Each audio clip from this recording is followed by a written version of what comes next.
Descubrí que el hijo huérfano, que mi esposo trajo a vivir a nuestra casa es en realidad el hijo biológico de mi propio hermano y mi cuñada, y ahora que tengo los resultados de ADN, toda mi familia me está suplicando que guarde el secreto. Que dime de quién es esa maldita cuenta, Julián. Y el grito salió de mi garganta como un desgarro, rompiendo el silencio sepulcral de la sala. Mis manos no solo temblaban, vibraban con una intensidad eléctrica que hacía que el estado de cuenta impreso crujiera violentamente entre mis dedos. El papel, ese maldito papel térmico con el logo azul del banco, se sentía como si quemara mi piel. Julián estaba de pie junto a la isla de la cocina, con una taza de café a medio camino de la boca. Se quedó congelado. Pude ver cómo una gota de sudor frío empezaba a formarse justo en el nacimiento de su pelo, deslizándose lentamente por su sien. Elena, por favor, baja la voz, los vecinos, susurró él, pero su voz era un hilo quebradizo, una cuerda a punto de romperse. Al diablo los vecinos. Lancé el papel sobre el mármol de la cocina. El sonido del impacto fue seco, definitivo. $2,000. Cada mes. Durante 3 años. 3 años, Julián. He estado revisando las facturas, preguntándome por qué nunca podíamos cambiar el coche. ¿Por qué decías que el bono del trabajo había sido menor este año? Me has estado robando en mi propia cara. ¿Es una mujer? ¿Es una apuesta? ¿Qué demonios es? Julián dejó la taza en la encimera. El clink de la cerámica contra el granito sonó como un disparo en mi cabeza. Se pasó las manos por la cara, estirando la piel de sus mejillas hasta que sus ojos se vieron rojos, inyectados en sangre. Sus hombros, siempre erguidos y seguros, se desplomaron. Parecía que acababa de envejecer 10 años en 10 segundos. El reloj de pared, ese estúpido reloj de madera que compramos en nuestro aniversario, marcaba los segundos con una crueldad metódica. Tic. Tac. Tic. Tac. Cada golpe de la manecilla era un clavo más en el ataúd de mi confianza. No es lo que piensas, dijo él, y de repente, sus ojos se llenaron de lágrimas. No eran lágrimas de cocodrilo, era un llanto pesado, de esos que nacen en el estómago y te quitan el aire. Es por Leo. ¿Quién es Leo? Pregunté, sintiendo un vacío gélido expandirse por mi pecho. El nombre golpeó mis oídos como un idioma extranjero que mi cerebro se negaba a traducir. Julián se derrumbó sobre uno de los taburetes. Enterró la cara en sus manos y empezó a sollozar con un ruido gutural, un lamento que me hizo retroceder un paso. El olor a su perfume, ese aroma a madera y sándalo que siempre me había dado paz, ahora me revolvía el estómago. Me recordaba a todas las mañanas en las que lo besé antes de irse al trabajo, sin saber que llevaba este peso podrido en el alma. Hace 4 años, antes de que nos casáramos, tuve un desliz, empezó a decir entre hipos, sin mirarme. Fue con una chica que conocí en un viaje de negocios. Fue una sola vez, Elena. Te lo juro por mi vida. Ella quedó embarazada. Yo no lo supe hasta que el niño nació. Se llama Leo. Ella murió en un accidente de coche hace 3 años. Me quedé sin aire. El mundo empezó a dar vueltas. Las paredes de nuestra cocina, pintadas de ese gris moderno que tanto nos costó elegir, parecían cerrarse sobre mí. ¿Y murió? Repetí como una idiota. Sí. Desde entonces, el niño vive con su abuela materna en un pueblo al norte. La señora está vieja, está enferma. No tiene recursos. Esos $2,000 es para su comida, para sus medicinas, para que Leo tenga una vida digna. No te lo dije porque tenía miedo de perderte. Tenía miedo de que me dejaras si sabías que tenía un hijo con otra mujer. Él levantó la vista. Sus ojos eran una súplica desesperada. Se acercó a mí, intentando tomar mis manos, pero yo me aparté como si su tacto fuera ácido. Me mentiste durante toda nuestra boda. Y le grité, sintiendo que las lágrimas finalmente desbordaban mis ojos. Me miraste a los ojos y dijiste tus votos sabiendo que tenías un hijo allá afuera. ¿Cómo pudiste? Pues lo siento, Elena. Lo siento tanto, se arrodilló. Literalmente se arrodilló en el suelo de la cocina. La abuela ya no puede más. Me llamó ayer. Está en el hospital. Leo no tiene a nadie más. Si no lo traemos aquí, terminará en un hogar de acogida. Por favor, es un niño inocente. Es mi hijo. Me quedé allí, de pie, mirando al hombre que creía conocer. Mi mente era un caos de pensamientos intrusivos. ¿Cómo será el niño? ¿Se parecerá a él? ¿Tendré que lavar su ropa? ¿Tendré que ser su madre? Pero por encima de todo, una parte de mí, esa parte empática y estúpida que siempre me ha metido en problemas, sintió una punzada de lástima. Un niño sin madre, con una abuela moribunda, y Julián, mi Julián, asumiendo la responsabilidad económica en secreto. En ese momento, su mentira me pareció un acto de cobardía por amor, no de malicia. Qué equivocada estaba. Tráelo, dije en un susurro apenas audible. ¿Qué? Julián dejó de llorar y me miró con incredulidad. Tráelo a casa, Julián. Si es tu hijo, no va a ir a un orfanato. Pero esto no significa que te perdone. Esto significa que no soy un monstruo. Julián se abalanzó sobre mis piernas, abrazándome y dándome las gracias entre sollozos. Yo solo podía mirar el jardín a través de la ventana. Hace 10 años, cuando empezamos a salir, Julián era el hombre más transparente del mundo. O eso creía yo. Ahora, el hombre que abrazaba mis rodillas se sentía como un extraño que acababa de invadir mi casa. Pasaron 2 semanas. La casa se llenó de cosas de niño. Una cama nueva, juguetes que nunca habíamos planeado comprar, el olor a talco mezclándose con el ambiente tenso.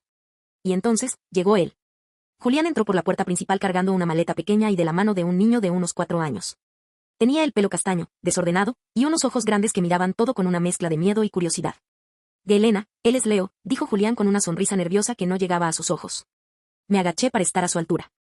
El niño me miró. No dijo nada. Se limitó a apretar un pequeño dinosaurio de plástico contra su pecho.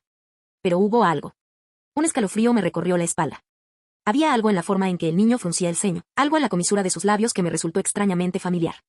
No era Julián. No veía a Julián en absoluto en esa cara. Hola, Leo, le dije, forzando una sonrisa que me dolió en la cara. Bienvenido a casa. El niño no respondió. Solo miró hacia el pasillo y, con un gesto rápido y fluido, se pasó la mano por la nariz y luego se dio 2 golpecitos en la barbilla mientras pensaba. Me quedé helada. Ese gesto. Ese maldito y específico gesto. Lo había visto 1000 veces en las cenas familiares de los domingos. Mi hermano menor, Mateo, hacía exactamente lo mismo cada vez que estaba nervioso o concentrado. Era un tic nervioso de nuestra familia, o eso pensaba yo. Pero Mateo no era el padre de este niño. Julián lo era. Sentí la primera semilla de la duda plantándose en mi estómago, una semilla negra y fría. Miré a Julián, que estaba demasiado ocupado mostrándole a Leo su habitación, y luego volví a mirar al niño. ¿Por qué me mira así?, pensé. ¿Por qué siento que he visto estos ojos antes, pero no en el espejo de mi esposo? La desconfianza es como un veneno silencioso. Una vez que entra en el torrente sanguíneo, no hay forma de sacarlo. Miré la foto de nuestra boda en el pasillo y luego al niño. Las piezas no encajaban, y mi instinto, ese que nunca falla aunque intentemos silenciarlo, empezó a gritarme que el drama de la exnovia muerta era solo la punta del iceberg. Los meses siguientes fueron una lenta tortura de goteo constante. Leo se adaptó a la casa con una rapidez que me resultaba inquietante, pero mi mente se había convertido en una habitación llena de espejos donde cada ángulo me devolvía una duda diferente. La rutina era un simulacro de normalidad. Julián preparaba el desayuno, yo llevaba a Leo al jardín de niños, y por las noches cenábamos los 3 bajo la luz amarillenta del comedor. Pero yo no comía. Yo observaba. Observaba a Leo sentarse a la mesa. Se sentaba con la espalda muy recta y cruzaba los pies de una manera específica, enganchando el talón derecho sobre el empeine izquierdo. Idéntico a Mateo. Observaba cómo sostenía el tenedor, con el dedo índice demasiado extendido. Idéntico a Mateo. Una tarde, mientras Leo dibujaba en la alfombra, mi hermano Mateo vino de visita con su esposa, Sofía. El aire en la sala se volvió tan denso que costaba respirar. Sofía, siempre tan impecable, tan rubia, tan perfecta, se sentó en el sofá y apenas miró al niño. Es una bendición lo que estás haciendo, Elena, me dijo Sofía, mientras se ajustaba el reloj de oro en su muñeca. No cualquiera aceptaría al hijo de una aventura en su propia casa. Eres una santa. Sus palabras sonaron a sarcasmo envuelto en terciopelo. La miré fijamente. Sofía nunca había sido especialmente cariñosa conmigo, pero ese día evitaba mirar a Leo de una forma casi violenta. Mateo, por el contrario, estaba extrañamente silencioso. Se limitaba a mirar sus propios zapatos, jugando con su anillo de bodas. ¿Te pasa algo, Mateo?, le pregunté, bajando la voz. Ah, no, solo, estoy cansado, Ellen. Mucho trabajo en la constructora, respondió él sin mirarme.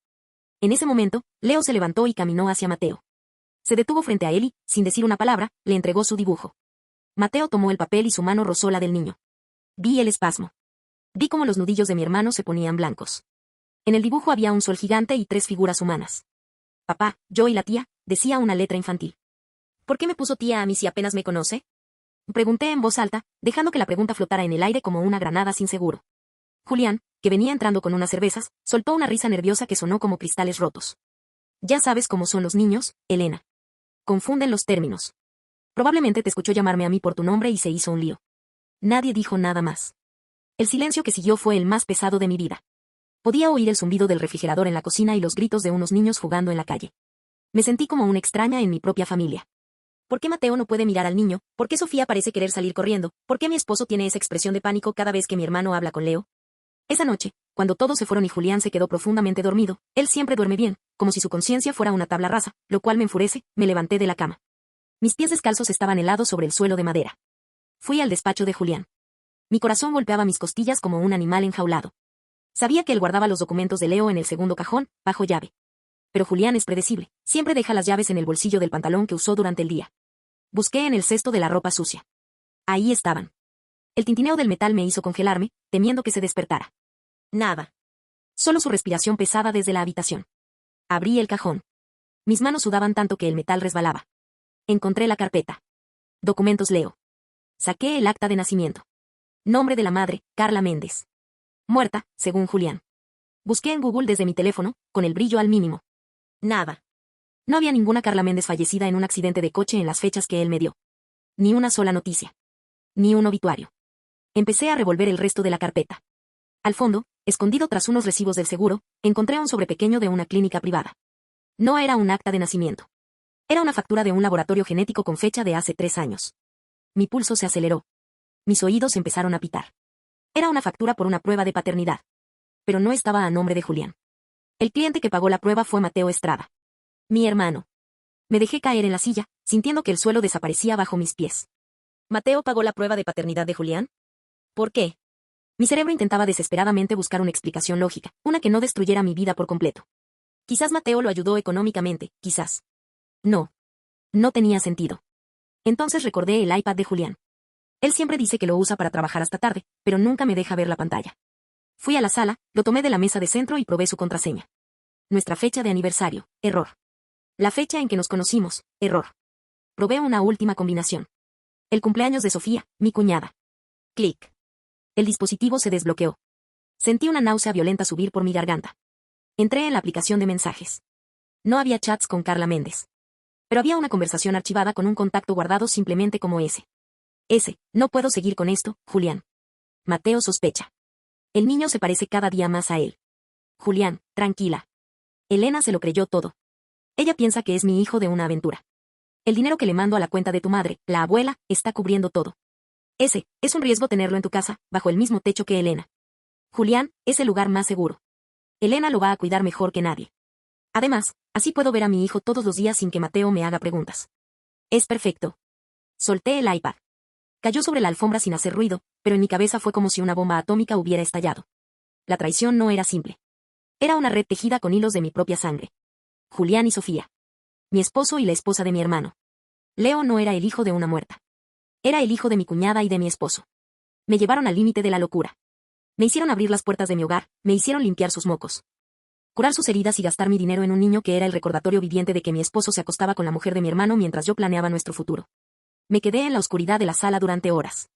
El reloj seguía con su tic. Tac. Pero ahora sonaba como una cuenta regresiva. Miré hacia el pasillo, hacia la habitación donde el pequeño Leo dormía plácidamente. Él no tenía la culpa, pero era el arma del crimen. Me levanté. No lloré. Ya no había lágrimas, solo una rabia fría y cristalina que me llenaba las venas.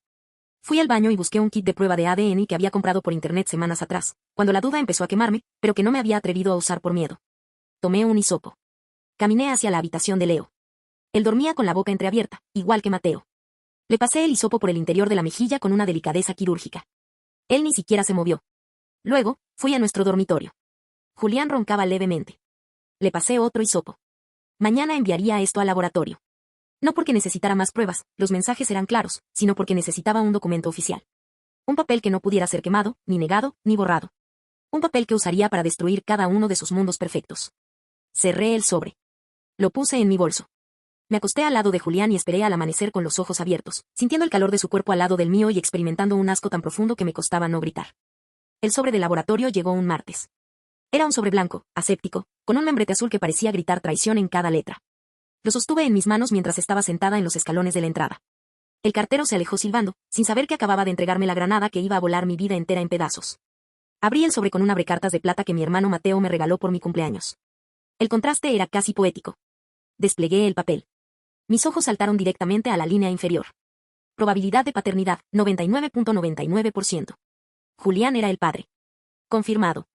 Pero la verdadera daga estaba en el segundo reporte que solicité comparando el ADN de Leo con una muestra que obtuve de un viejo cepillo de dientes de Mateo, mi hermano, que se había quedado en el baño de visitas. El resultado era claro, Leo compartía carga genética con Mateo por línea colateral. El niño era, biológicamente, hijo de mi esposo y sobrino de mi hermano. Mi esposo y mi cuñada. No sentí dolor. Sentí un vacío absoluto, un silencio blanco y ensordecedor. Me levanté, guardé el papel en el bolso y empecé a cocinar. Esa noche era el cumpleaños de Mateo. Habíamos organizado una cena en nuestra casa. Una celebración familiar, dijo Julián esa mañana mientras me besaba la mejilla antes de irse. Ese beso me supo a ceniza. Preparé el plato favorito de todos, lasaña. Me esmeré en cada capa. Mientras picaba las cebollas, imaginaba la cara de Sofía cuando se diera cuenta de que su secreto ya no le pertenecía. A las 7 de la tarde, sonó el timbre. «Felicidades, hermano», y gritó Julián, abriendo la puerta con una efusividad que me dio ganas de vomitar. Mateo entró cargando una botella de vino caro. Sofía venía detrás, luciendo un vestido de seda verde que costaba más de lo que Julián decía enviarle a la abuela de Leo. Se veía radiante. Se veía como una mujer que lo tenía todo bajo control. ¿Dónde está el pequeño cumpleañero? Preguntó Sofía, fingiendo ese cariño plástico hacia Leo que ahora entendía perfectamente. Era el miedo a ser descubierta disfrazado de afecto. Está en su cuarto, jugando, respondí, saliendo de la cocina con una sonrisa que era una máscara de hierro. Pasen, por favor. La cena está lista. Nos sentamos a la mesa. Julián a mi derecha, Mateo frente a mí, y Sofía al lado de su esposo. El niño se sentó entre Julián y yo. Durante 40 minutos, la conversación fue trivial. Hablaron de la constructora, de las vacaciones en la playa, de lo rápido que crecía Leo. Yo solo miraba cómo Sofía evitaba los ojos de Julián, y como Julián, cada vez que podía, rozaba la mano de Leo con una ternura que nunca tuvo conmigo. Saben, dije, interrumpiendo un chiste de Mateo, he estado pensando mucho en la abuela de Leo. La señora que vive al norte. Julián se atragantó con el vino. Sofía dejó de masticar. El silencio cayó sobre la mesa como una losa de cemento. Ah, sí. ¿Y qué pensabas, Ellen? Preguntó Julián, limpiándose la boca con la servilleta. Sus ojos se movían rápidamente, buscando una salida. Pensaba en que es una lástima que no pueda estar aquí. Especialmente hoy. Pero luego me di cuenta de que no importa, porque la madre de Leo está mucho más cerca de lo que pensamos. De hecho, está en esta habitación. Mateo soltó una carcajada nerviosa. Elena, ¿qué dices? El vino te ha pegado fuerte, hermana. No es el vino, Mateo. Es la ciencia. Saqué el sobre del laboratorio y lo deslicé por el centro de la mesa. Se detuvo justo frente a Sofía. ¿Qué es esto? Preguntó ella, con la voz temblando. Su rostro, antes radiante, se puso del color del papel que tenía delante. Ábrelo, Sofía. Es un regalo de cumpleaños para Mateo. Un regalo que Julián y tú llevan preparando 4 años. Sofía no se movió. Fue Mateo quien, con el ceño fruncido, tomó el papel. Lo leyó en silencio. 1 vez. 2 veces. Julián intentó arrebatárselo, pero Mateo lo empujó con una fuerza que hizo que la silla de Julián chirriara contra el suelo. ¿El 99.9%? Susurró Mateo. Miró a Julián. Luego miró a su esposa. ¿Julián es el padre? ¿Sofía? Mateo, escúchame. Le empezó Julián, levantándose con las manos en alto. No es lo que parece, nosotros, fue un error, una sola vez. ¿Una sola vez? Y grité yo, poniéndome de pie. Los mensajes dicen otra cosa, Julián. Llevan años. Usaste mi casa, mi dinero y mi confianza para criar al hijo de tu amante frente a mis ojos. Hiciste que mi hermano criara a un niño que no es suyo mientras tú te acostabas con su mujer. La escena se volvió un caos de gritos y cristales rotos. Mateo se abalanzó sobre Julián. El estruendo de los platos cayendo al suelo se mezcló con los sollozos de Sofía, que se había derrumbado en el suelo, ocultando su cara entre las manos. Leo, asustado, empezó a llorar en un rincón. Nadie fue a consolarlo. En ese momento, para ellos, el niño dejó de ser un hijo y se convirtió en la prueba física de su destrucción. ¡Fuera! Rugí, señalando la puerta. Todos. Julián, tus cosas están en bolsas de basura en el garaje.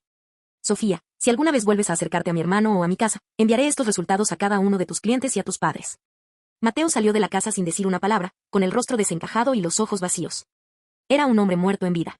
Sofía corrió tras él, gritando su nombre, pero él ni siquiera se detuvo. Julián se quedó un momento frente a mí, con el labio partido por el golpe de Mateo. Elena, el niño, no puedes dejarlo así, balbuceó. El niño es tuyo, Julián. Llévatelo. Llévalo con su abuela o donde quieras. Pero si para mañana a las 8 de la mañana no estás fuera de mi propiedad, llamaré a la policía por allanamiento. Se fue. La casa quedó en un silencio aterrador.